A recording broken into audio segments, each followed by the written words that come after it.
la reunión en las manos del Señor. Vamos a orar.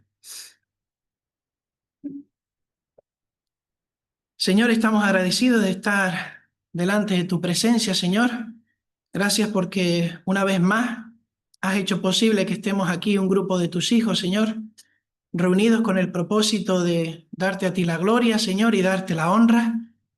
Gracias porque tenemos acceso, Señor, a tu palabra y podemos estar aquí presentes, Padre, sin ningún temor. Ayúdanos, Señor, a valorar esto.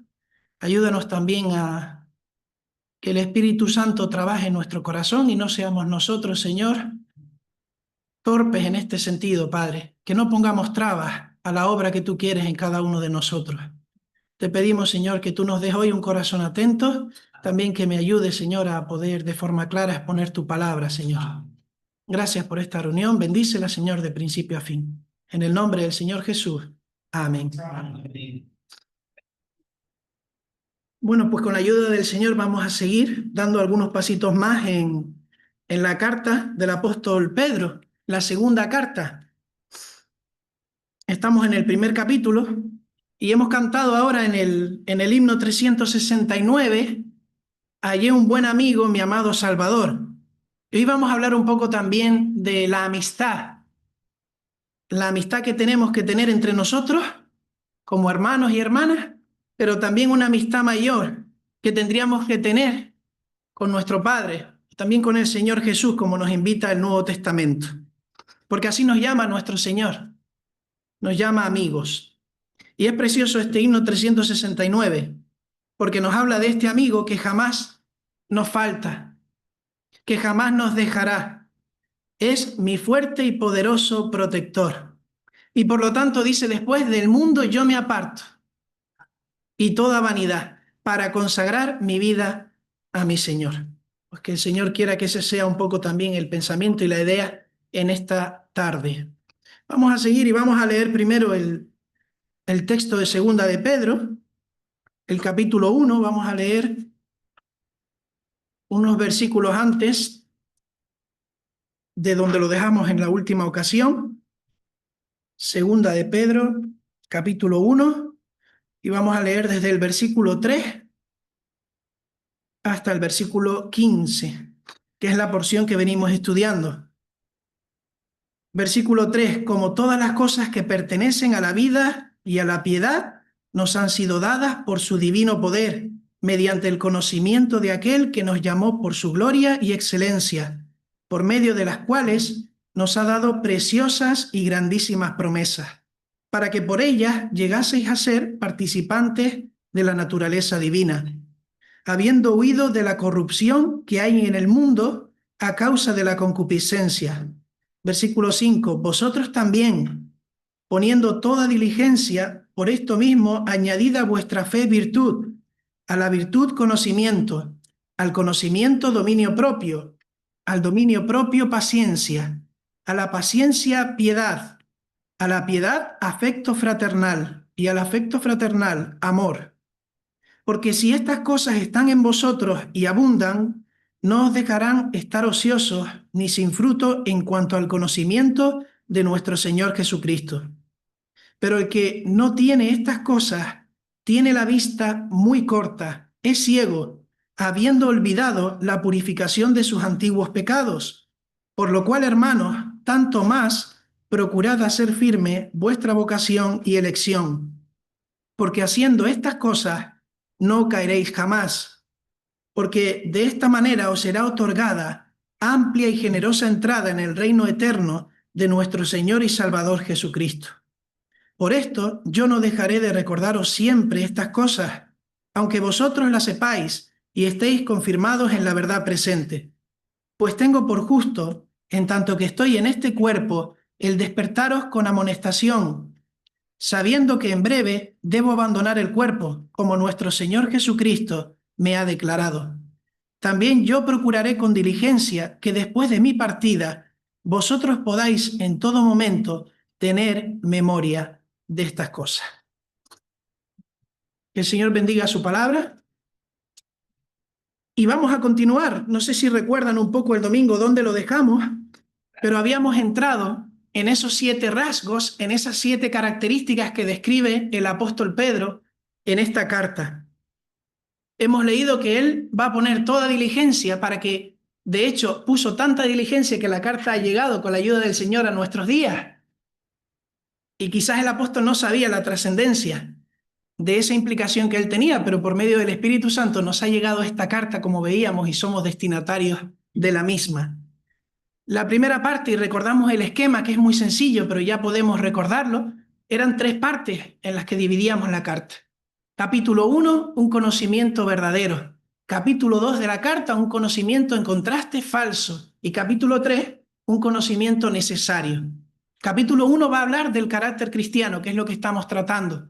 Capítulo 2, de los falsos enseñadores, aquellos que están enseñando cosas que no tienen que ver con la palabra del Señor por intereses. Y hay una doctrina falsa y que tienen también estas personas intereses personales o intereses propios. Y finalmente, un conocimiento que es verdadero. Y ese conocimiento verdadero nos va a hablar de un juicio por el cual todos tenemos que pasar. Y por lo tanto nos va a instar a tener una vida coherente con lo que nosotros predicamos o lo que decimos por nuestros labios.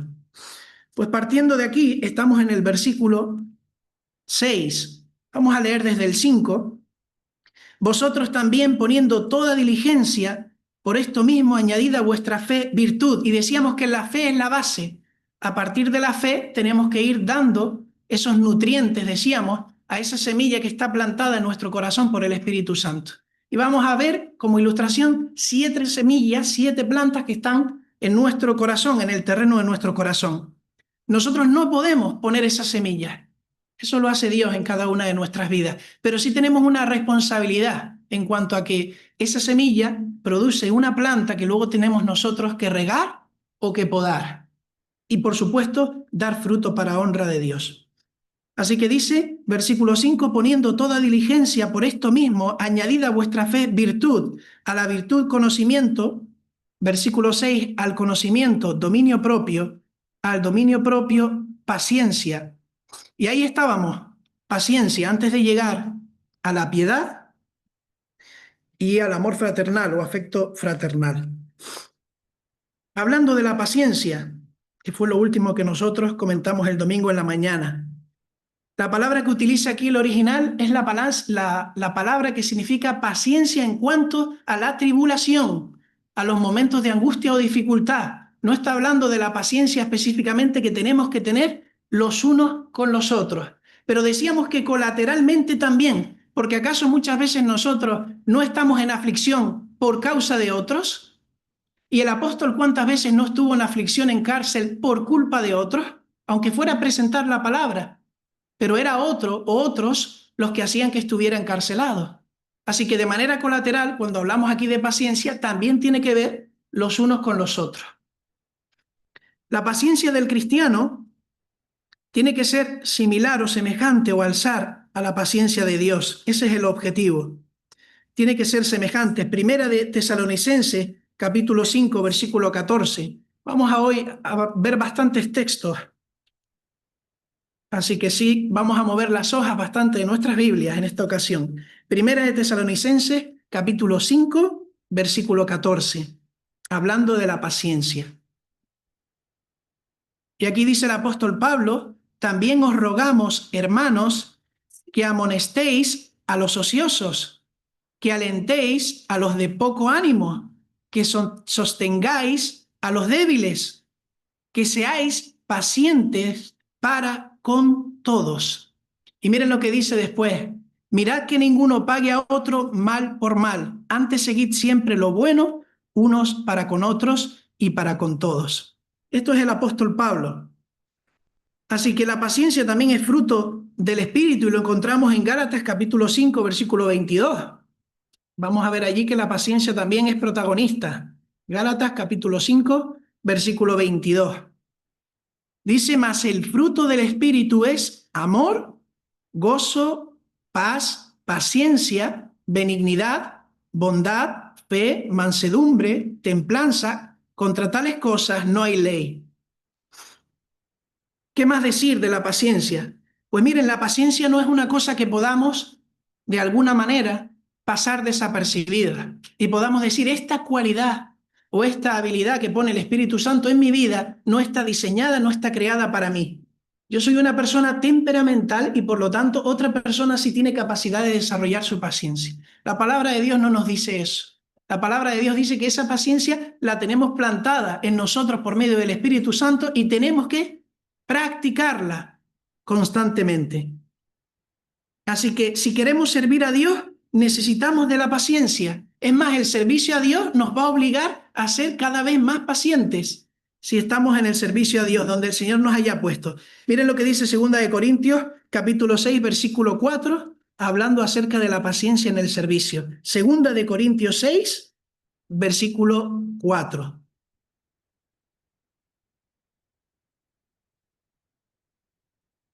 Del versículo 4, 2 de Corintios 6, dice, antes bien, nos recomendamos en todo como ministros de Dios, en mucha paciencia, en tribulaciones, en necesidades, en angustias, en azotes, en cárceles, en tumultos, en trabajos, en desvelos, en ayunos, en pureza, en ciencia, en longanimidad, en bondad, en el Espíritu Santo, en amor sincero, en palabra de verdad, en poder de Dios, con armas de justicia, a diestra y a siniestra.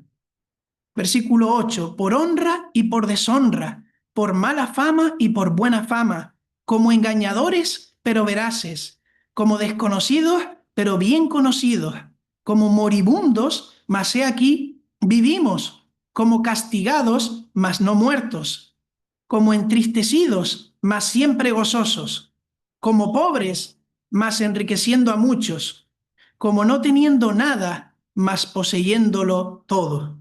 ¿Qué descripción hace aquí de aquel o aquella que quiere servir a Dios? Hermanos, la paciencia es necesaria si queremos servir a Dios. Es una paciencia que está, como hemos visto, vinculada al conocimiento de la palabra y también a la virtud, así como a la bondad. No viene de nosotros, así que tiene su origen en Dios y se pone de manifiesto con gozo, porque es una capacidad de soportar lo que viene, pero no es nuestra fuerza, sino en las fuerzas que Dios nos da. Colosenses capítulo 1, versículo 11. Vamos a ver otro ejemplo acerca de la paciencia. Colosenses capítulo 1, versículo 11. Vamos a leer desde el 10. Para que andéis como es digno del Señor, agradándole en todo, llevando fruto, y de eso es de lo que estamos hablando, agradando al Señor y llevando fruto en toda buena obra y creciendo en el conocimiento de Dios, fortalecidos con todo poder, conforme a la potencia de su gloria, para, dice ahora, toda paciencia y longanimidad, con gozo dando gracias al Padre, que nos hizo aptos para participar de la herencia de los santos en luz. Así que la paciencia no es algo que podamos pasar de largo o que esté diseñada para unos y para otros no. Los creyentes deben revestirse, dice la palabra, de paciencia. Y yo recordaba ese símil que se utilizaba del soldado cuando hablamos de la armadura de Dios, lo recuerdan, ¿verdad? Pero en esta ocasión también tenemos que de alguna manera ceñirnos y vestirnos con lo que hemos estado hablando en estos días, con la virtud, con el dominio propio cada día. Es algo que también tenemos que ser conscientes y ponérnoslo, porque la paciencia muchas veces nos falta en determinadas ocasiones. Y aquí el pasaje nos habla, que vamos a buscarlo ahora, de creyentes que se revisten, que se visten en paciencia. Colosenses, el mismo libro en el que estamos, la misma carta, capítulo 3, versículo 12. Miren lo que dice allí. Colosenses 3:12. Dice, vestíos, pues, como escogidos de Dios, santos y amados, de entrañable misericordia, de benignidad, de humildad, de mansedumbre, y dice ahora, de paciencia, de paciencia. Y dice ahora, versículo 13, soportándoos unos a otros y perdonándoos unos a otros. Si alguno tuviere queja contra otro, de la manera que Cristo os perdonó, así también hacedlo vosotros. Es decir, que cada día tenemos que vestirnos de la paciencia, entre otras cosas. Corresponde entonces, hermanos, a que cada uno de nosotros hagamos esa evaluación y veamos si ponemos una excusa ante la paciencia o nos dejamos moldear por el Señor. Efesios capítulo 4, versículo 1, miren lo que dice también acerca de la paciencia. Efesios capítulo 4, versículo 1. Y vamos a leer hasta el 3. Miren lo importante que es la paciencia, ¿saben para qué? Para la unidad del cuerpo.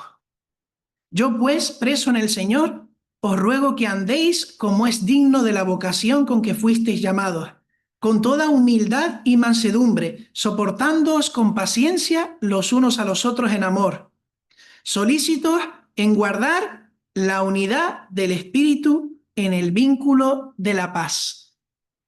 Por eso es importante la paciencia. Debemos ser pacificadores. También lo dice el Evangelio, ¿verdad? Bienaventurados los pacificadores. Así que, hermanos, seguimos hablando de la paciencia.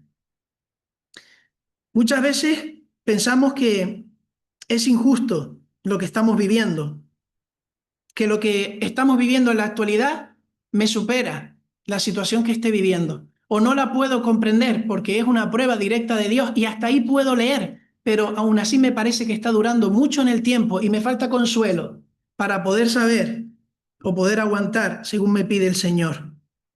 Es un sufrimiento a veces tener la paciencia.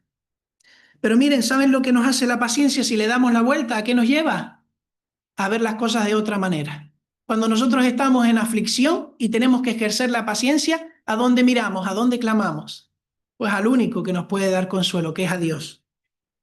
Las expectativas que tenemos pasan de estar aquí, porque podemos tener, hermanos, enfermedad o enfermedad crónica. Podemos tener un duelo que todavía nos sigue doliendo o muy cercano. Y ya no tenemos motivación para vivir aquí, pero entonces miramos a los cielos y el Señor está y el Señor tiene promesas para nosotros. Y eso es lo que nos lleva a la paciencia también en las dificultades y en la tribulación, a mirar hacia los cielos. La expectación que tenemos de la venida de Cristo, la conciencia de quiénes somos otra vez, y el Señor a veces nos dice, tú eres un hijo mío, una hija mía. Y a veces con la facilidad que tenemos para perder de vista esto, por lo menos un servidor, y enredarnos, como dice también el apóstol, en las cosas de este mundo, el Señor a veces por medio de la aflicción nos lleva o nos conduce otra vez de vuelta. Nos da conciencia, hermanos, de dónde estamos y lo que somos y por qué estamos aquí. El propósito, vamos a verlo en Hebreos capítulo 6, el propósito de la paciencia. Hebreos capítulo 6, versículo 11.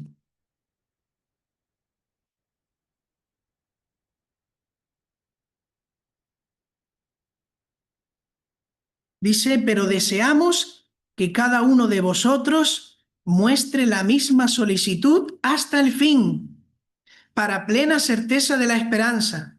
Versículo 12, a fin de que no os hagáis perezosos. Y esto vamos a hablar de ello, no sé si dará tiempo hoy también, pero la relación con ser perezoso. A fin de que, dice el versículo 12, no os hagáis perezosos, sino imitadores de aquellos que por la fe y la paciencia heredan las promesas. Por la fe y la paciencia heredan las promesas. Es la constancia de la fe y la esperanza muchas veces en las promesas de Dios lo que nos hace aguantar y seguir. No hay de dónde sacar otras fuerzas, ni siquiera de nuestra propia familia, ni siquiera de nuestros amigos. A veces están y a veces no van a estar, pero el Señor siempre está. Y si miramos a Él, nuestra paciencia se llena otra vez, ese abono que decíamos. El Señor nos nutre. Así que la paciencia es el arte de soportar, de persistir frente a todo, aunque todo parezca ir en contra de nosotros. Y el llamado es a seguir regando esa paciencia. Y si estoy en una situación difícil de tribulación, mirar al Señor, no mirar a lo que tengo a mi alrededor. Porque la única manera es esa, de seguir ejercitándonos en la paciencia y poner delante del Señor todas nuestras peticiones. Pero vamos a seguir con nuestro texto, vamos a volver a Segunda de Pedro y vamos a ver cuál es la siguiente característica del carácter cristiano que el Señor quiere que nosotros nos ejercitemos en él. Versículo 6 de segunda de Pedro, capítulo 1. Al conocimiento, dominio propio. Al dominio propio, paciencia. A la paciencia, piedad. Así que hablamos ahora de la piedad y les tengo que confesar que la piedad es un término tan grande y tan amplio que daría para hablar muchas horas de lo que puede englobar la palabra piedad. En el original, la palabra que se utiliza, y también me llevaba a una conclusión, es Eusebeia. No sé si es la pronunciación correcta, pero se parece mucho al nombre en castellano de Eusebio o de Eusebia, que también seguramente tendrá mucho que ver si Josué, pues no estábamos equivocados. Entonces, es la persona que tiene, en este caso, que tiene ese nombre, una persona piadosa, ¿verdad? Es lo que, pues si conocemos a un Eusebio o una Eusebia, pues hablamos de piedad. Ahora bien, piedad en este contexto que estamos hablando nosotros, el término exacto tiene que ver con una vida devota y religiosa, pero cuidado porque venimos de un trasfondo donde tener una vida de piedad, una vida devota, una vida religiosa, no es exactamente de lo que estamos hablando. No estamos hablando de hacer un rito externo, no estamos hablando de cumplir unas normas establecidas por los hombres para que nos vean o para que esa balanza entre lo bueno y lo malo se equilibre y tenga una vida que más o menos, como decimos, pues informalmente voy escapando y voy compensando. Si hice una cosa mala, tengo que hacer una cosa buena para equilibrar. Esa religiosidad no es la que se está hablando aquí. De hecho, es todo lo contrario. La vida devota y de religiosidad que se está hablando aquí es la del temor a Dios. La que no quiere hacer eso porque teme a Dios. La que no quiere aparentar servir a Dios y vivir para Dios porque sabe que Dios le está mirando. Porque sabe que Dios está ahí. Y lo está diciendo el apóstol al final. ¿Se acuerdan? Capítulo 3, conocimiento verdadero. Va a haber un juicio. Coherencia con lo que dice. Entonces no nos conformemos con ese estilo de religiosidad. Es una religiosidad entendida como reverencia o como temor delante de Dios. Respetar las ordenanzas que Él tiene. Eso lo vamos a ver y lo vemos muy fácil en segunda de Pedro, porque en el capítulo 2 hay un conocimiento falso, personas que se dedican a jugar con lo sagrado y que tristemente se suben también a los púlpitos. Y eso lo está diciendo Pedro. Y estamos hablando del primer siglo. Y ya se veía ese tipo de conducta. Así que, ¿qué es la piedad? Pues miren, podríamos definirlo de una manera muy sencilla. La calidad de vida que corresponde a la verdad. La piedad es la calidad de vida que corresponde a la verdad. ¿Cómo estamos viviendo? ¿Cuál es la calidad de vida que tenemos delante de Dios? Conocemos la verdad, pero la calidad de vida, lo que se ve, lo que somos, corresponde a lo que sabemos.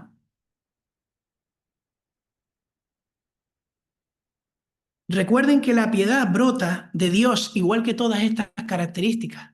Esa vida no depende de ti y de mí, y qué alivio que no dependa de mí, pero sí depende de entregarnos a Dios para que Él haga que crezca igual que las demás. Una definición un poquito ya más formal sería de piedad la expresión práctica, y fíjense cuántas cosas no abarca, por eso decíamos que la piedad es un concepto muy amplio, la expresión práctica de la fe. ¿En qué? ¿Cuál es la expresión práctica? En una vida de arrepentimiento genuino, de lucha constante con la tentación contra el pecado, en un hábito genuino de oración, en gratitud, en reverente observancia de la mesa del Señor y de la palabra de Dios, en el cultivo de la esperanza que Dios ha puesto en nosotros, de la generosidad, el gozo, la disciplina, el amor. Y también, si Dios quiere, hablaremos de él. Fíjense cuántas cosas puede abarcar la piedad, la honestidad, la justicia, buscar el bien en las relaciones los unos con los otros, en el respeto a la autoridad también. Esto es importante porque estamos en una época donde parece que esto del respeto a la autoridad depende de quién sea esa autoridad. No toda la autoridad, la que merece ser respetada o toda la autoridad, dice la palabra. Respeto a la autoridad. Así que la piedad abarca muchas cosas, pero no debe ser algo que nos de alguna manera no nos motive a trabajar en ella a través del Espíritu Santo en nosotros, sino tiene que ser algo que nos, todo lo contrario, nos aliente, porque detrás de todas estas cosas hay un fruto para Dios y viene de Dios. Si hablamos de piedad, yo les pregunto ahora, ¿dónde podemos encontrar? En la palabra, y les digo igual pues una aproximación, en las cartas, ¿qué carta hablaría de la piedad de forma pues bastante profunda? Si tuviésemos que hablar, como es el caso ahora de la piedad, ¿a qué carta nos dirigiríamos? ¿O a qué cartas? Corintios podría ser, pero hay otra que está hablando Pablo a alguien y le habla constantemente de la piedad. Estamos hablando de las cartas a Timoteo. Exacto, las cartas a Timoteo. El concepto de piedad aparece muy bien definido y muchas partes en las cartas a Timoteo de Pablo. Le exhorta constantemente sobre la piedad. Así que vamos a irnos a Timoteo y vamos a ir saltando de primera a segunda. Vamos a ver algunas cosas que le quiere decir Pablo a Timoteo sobre la piedad. En primer lugar,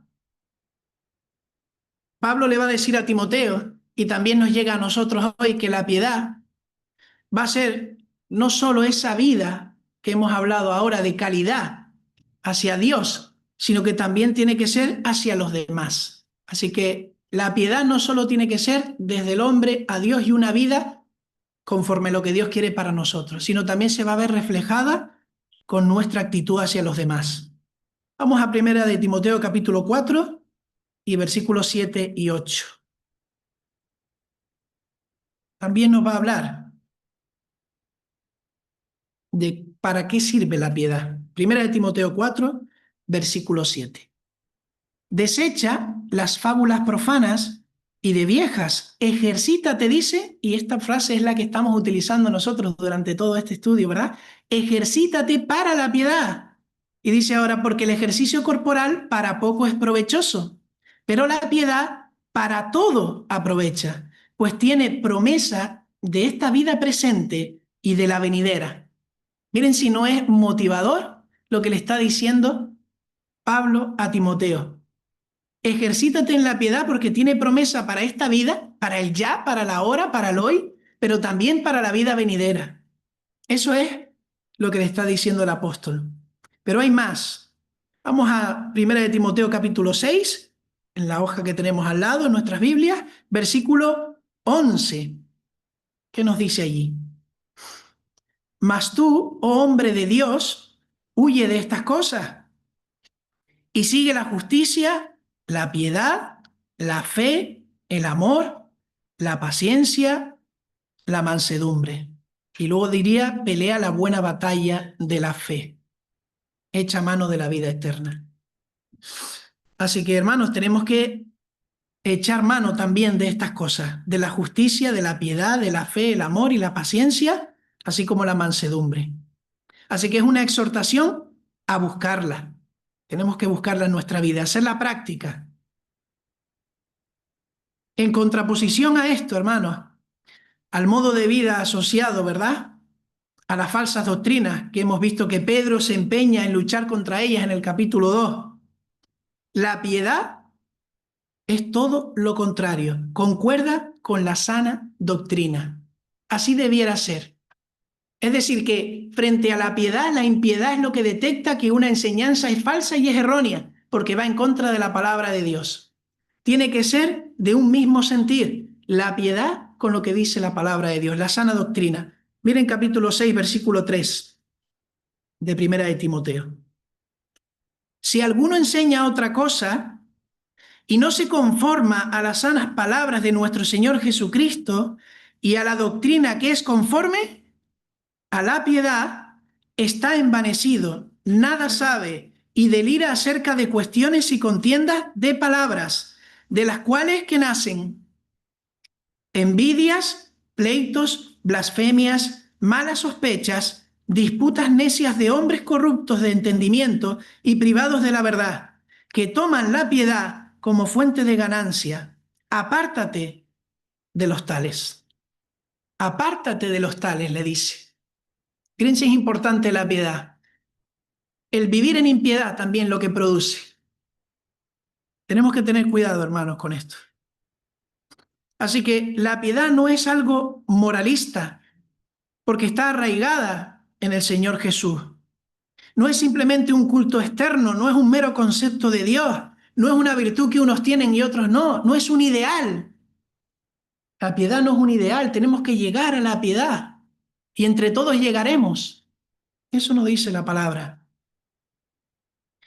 La verdadera piedad surge de la fe y abarca la conducta cotidiana tuya y mía de querer honrar a Dios cada día desde que te levantas por la mañana. Querer honrarlo como creador, como redentor, porque nos ha salvado y nos ha limpiado, pero también como sustentador, porque nos da todas las cosas en abundancia. Pero miren otra cosa más acerca de la piedad. Hemos dicho que la piedad es provechosa para el mundo venidero, no solo para los que estamos aquí en este momento. Pero también tenemos que decir que el dominio propio del cual hablamos tiene mucho que ver con la piedad. Conduce a una constante esperanza en las promesas y por lo tanto conduce a la piedad, y lo cual va a conducir ahora al siguiente rasgo, que es el amor. Ambas están todas relacionadas, las que hemos comentado. Por lo tanto, son plantas que tenemos que ir regando todas, porque todas están relacionadas. El dominio propio, la virtud, la piedad, la paciencia, el afecto fraternal. Nuestras vidas, hermanos, deberían reflejar a Dios, en definitiva. Con todo lo que eso significa en el camino de la santidad. No somos perfectos. No somos perfectos y tendremos que venir a los pies del Señor constantemente para que Él nos lave los pies como a sus discípulos. No somos perfectos, pero sí deberíamos reflejar cada vez más a Jesús. Deberíamos tener una conducta, hermanos, que refleje que somos familia de Dios. Y recuerdo hace unas semanas que hablábamos de esto de pasada y decíamos, cuando vemos en muchas ocasiones a una madre y a su hija, a un padre y a su hijo, no hace falta que nos digan que son familia. Y decimos, son como dos gotas de agua. No hace falta que me digas que son familia. Pues de igual manera, cuando a nosotros nos ven, deberían decir, quizás no que nos identifiquen con Dios o con Jesús, pero sí, es diferente. Esta persona es diferente, no es como las demás. Deberíamos tener ese rasgo inconfundible y no externo, sino de vida de piedad. Estamos, hermanos, en esa foto de familia. Realmente, estamos en esa foto de familia que será revelada un día. ¿Se acuerdan el proceso de antiguamente? Ya hoy en día, pues los más jóvenes no lo conocerán, pero el proceso para revelar una foto de la nada aparecían, ¿verdad? En esos cuartos. Y eso ya ha quedado en el olvido, pero ¿apareceremos en ese proceso de revelado un día? ¿O estaremos fuera de la familia de Dios? ¿Estaremos viviendo ahora una vida piadosa conforme a lo que Dios nos pide o religiosa? Estamos a tiempo, hermanos, también, y amigos que puedan estar. En esa foto de familia yo quiero estar. En esa foto de familia yo quiero estar. De tal palo, tal astilla.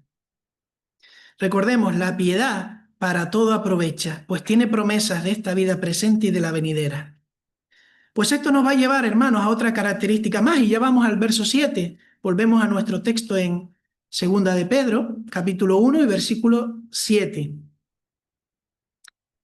Y nos dice que a la piedad se le aúna el afecto fraternal. Afecto fraternal. Y quizás nos puede despistar un poco lo de afecto fraternal, pero es muy sencillo porque habla del original de Filadelfia. Seguramente lo conocen, ¿verdad? De filia, de amistad, de amor fraternal. Hablamos también de un amor a los hermanos, hermanos y también a los amigos. ¿Y en qué se basa este amor? Que luego veremos otro tipo de amor todavía más profundo. Pero ¿en qué se basa este amor? Filia. Pues miren, se basa en la lealtad. se basa en la confianza, en el respeto mutuo. Y también somos llamados a tener esta amistad. Y yo me preguntaba, antes de entrar en un poco más en detalle, si nosotros estamos regando esta planta de la amistad, de la lealtad, de la confianza y del respeto mutuo los unos con los otros. Si lo estamos haciendo, ¿verdad? O quizás estamos haciendo esto fuera, cuando debiera ser aquí, donde primeramente tuviésemos esa amistad, esa confianza que muchas veces no tenemos.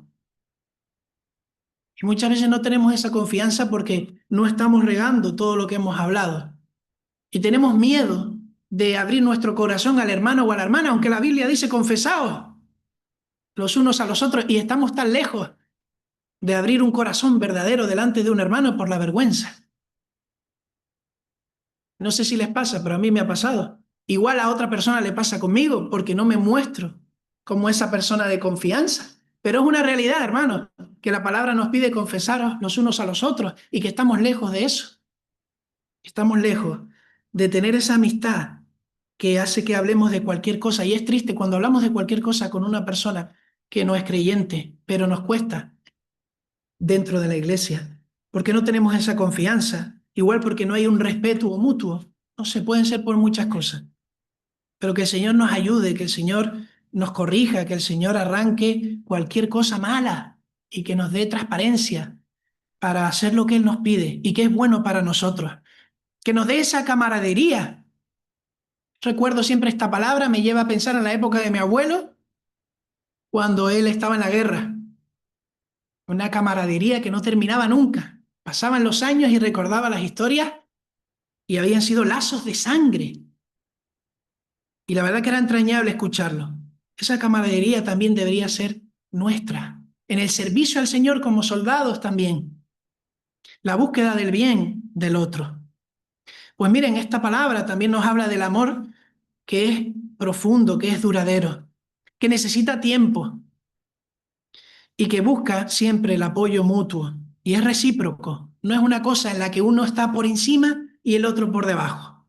Entonces, yo sí puedo ir a ti para que tú me hables, pero yo no te voy a hablar a ti de mis cosas. Tiene que ser recíproco, porque igual que uno tiene fallos, el otro también. Y eso también puede ser un obstáculo para hablar. Si nos sentimos que siempre somos la persona que tiene problemas y la otra persona es perfecta, cuando sabemos que no es así. La amistad es una relación de afecto que se establece entre dos personas, que muchas veces sobrepasa las fuerzas de una relación familiar, y a muchos de los que estamos aquí nos pasa, que tenemos mejor relación con los hermanos y las hermanas que con nuestra propia familia. Y eso es una realidad. Y miren, hay muchos ejemplos en la Biblia que no vamos a entrar porque son muchos, pero que los conocemos y sí los podemos nombrar. Pero antes de entrar a esos ejemplos y por lo menos nombrarlos, vamos a Proverbios, un versículo conocido. Proverbios 18:24, que es uno de esos versículos que muchas veces memorizamos en la escuela dominical, ¿verdad? Y que nos habla acerca de la amistad. Proverbios 18:24. Sería bueno memorizarlo. El hombre que tiene amigos ha de mostrarse amigo. Esa es la primera parte. El hombre que tiene amigos ha de mostrarse amigo. Y la segunda parte también es tremenda, dice, y amigo hay más unido que un hermano, que decíamos antes. Así que tenemos un potencial tremendo, hermanos, para crecer. Y siempre que me voy a este texto, miro la página de al lado, que sí, el 17:17, que viene unido, ¿verdad? El de en todo tiempo ama el amigo y es como un hermano en tiempo de angustia. Son dos versículos preciosos hablando de esta amistad. ¿Y qué ejemplos tenemos en la Biblia? Pues miren, seguramente recuerdan ese primer momento en que se impacta Jonatán cuando ve la proeza que hizo David con Goliat. Y allí dice el texto que se quedó impactado, que se unió, algo se unió, ¿verdad? Entre David y Jonatán, una amistad profunda. Pero también tenemos más ejemplos. Lo que pasó con Ruth, en el libro de Ruth, con su suegra Noemí. que Noemí le dice, vete, no tienes que estar conmigo ya, ha pasado esta desgracia, quedas liberada, pero Ruth no. A donde tú vayas, yo iré. Volviendo a David, más adelante, ¿no? Cuando era joven con Jonatán, ¿se acuerdan cuando Absalón le da la espalda? Su propio hijo. Y muchos se van con Absalón y David tiene que huir. Pues uno de los consejeros, y ahí se acuerdan de Usai y Aitofel, los dos consejeros. Aitofel se va con Absalón, pero Usai va a David, su consejero de confianza, y le dice, quiero estar contigo en este momento. Y David le dice, no, vete con mi hijo y confronta el consejo que dé Aitofel en nuestro beneficio. Y Usai lo hizo. Esa amistad siguió aún en momentos difíciles como ese. Y si nos vamos al Nuevo Testamento también encontramos mucho. Por ejemplo, hemos leído de Pablo y Timoteo, ese afecto tan grande que tenía por él. En segunda de Timoteo lo podemos ver. No hemos visto los versículos, pero David y Jonatán, primera de Samuel capítulo 18, versículo 1, segunda de Samuel capítulo 1, versículos 25 y 27. En Ruth lo podemos ver en el primer capítulo. Y con Usai y David en segunda de Samuel capítulo 15, versículo 37. La amistad. ¿Qué diría Matthew Henry, el comentarista acerca de la amistad? Dice, la amistad es un tierno afecto hacia todos los compañeros cristianos. Y me gusta lo de todos, porque es más fácil amar a aquella persona con la que nosotros tenemos afinidad o tiene nuestro mismo rango de edad, pero cuesta más amar a todos cuando hay muchas diferencias en el grupo. ¿O no es verdad? Es una realidad, hermano. Entonces necesitamos la ayuda de Dios para que eso sea verdadero. Un tierno afecto hacia todos los compañeros cristianos, que son hijos, y miren ahora lo que dice, porque si alguien nos pregunta qué es lo que nos une a nosotros, seguramente no nos une ni el equipo de fútbol que más nos guste, pero ¿qué nos une a nosotros para poder amarnos? Pues miren, aquí dice Matthew Henry, todos los compañeros cristianos, los cuales somos hijos del mismo Padre, los cuales somos todos siervos del mismo Maestro, los cuales somos todos miembros de la misma familia, los cuales somos todos viajeros a la misma patria. Y hablamos hace poco de que somos embajadores y ministros todos, y que un día estaremos delante del Señor. Y estamos de camino a hijos del mismo Padre, siervos del mismo Maestro, miembros de la misma familia, viajeros a la misma patria. Y dice finalmente, herederos de la misma herencia. Eso es lo que nos une. Y no es poca cosa. Seguramente sea mucho más que lo que nos une con la persona con la que pasamos mucho tiempo fuera de aquí. Pablo amaba a los tesalonicenses, al igual que Pedro también amaba, pero en el caso de Pablo, primera de Tesalonicenses 2:8 dice, y miren cómo habla a los hermanos allí, tan grande es nuestro afecto por vosotros, que hubiéramos querido entregaros no solo el Evangelio de Dios, sino también nuestras propias vidas, porque habéis llegado a sernos muy queridos. Tanto les amamos que no solo queremos entregarles el Evangelio, que es la salvación, sino hasta nuestras propias vidas si fuera necesario. Hermanos, es un reto llegar a esto. Amor fraternal, afecto fraternal. Y miren, una de las cosas, y casi vamos terminando, que nos tiene que también servir para llevar a cabo este afecto, este amor fraternal, es que nos va a identificar con nuestro Maestro, con nuestro Señor. Hablábamos antes de la foto de familia en la que se supone que nos tienen que identificar y decir, ustedes dos son iguales, yo no sé por qué, pero son iguales. Y además, si conocen algo de la palabra de Dios, atarán cabos esas personas.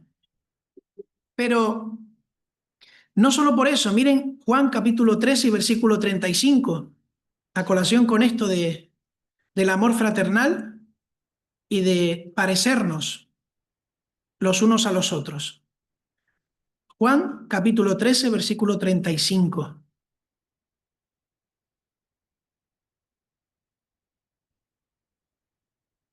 Vamos al 34. Un mandamiento nuevo os doy, que os améis unos a otros como yo os he amado, que también os améis unos a otros. Versículo 35. En esto En esto, en que nos amamos los unos a los otros, conocerán todos que sois mis discípulos, si tuviereis amor los unos con los otros. En esto conocerán que sois mis discípulos. Pues hermanos, nos quedaría con la ayuda del Señor en otra ocasión avanzar al amor, que es el último, y quizás el que engloba a todos, el que engloba a todos los demás, ¿no? Un amor mucho más profundo del que hablamos ahora, que es el de filia, es el amor ágape, que también seguramente conocen, y nos va a hablar de un amor desinteresado, universal, profundo, y el que el Señor tiene por nosotros, un amor altruista, que no tiene un interés de fondo, que no tiene un plan en el cual yo saco algo a cambio. Es un amor que viene sin ningún interés, un amor como el que Dios ha mostrado por nosotros. Pues con la ayuda del Señor seguiremos en otra ocasión y espero que también lean en casa, porque el Señor les va a nutrir también y les va a dar mucho más de lo que un servidor puede aportarles. Pues que el Señor bendiga su palabra. Amén.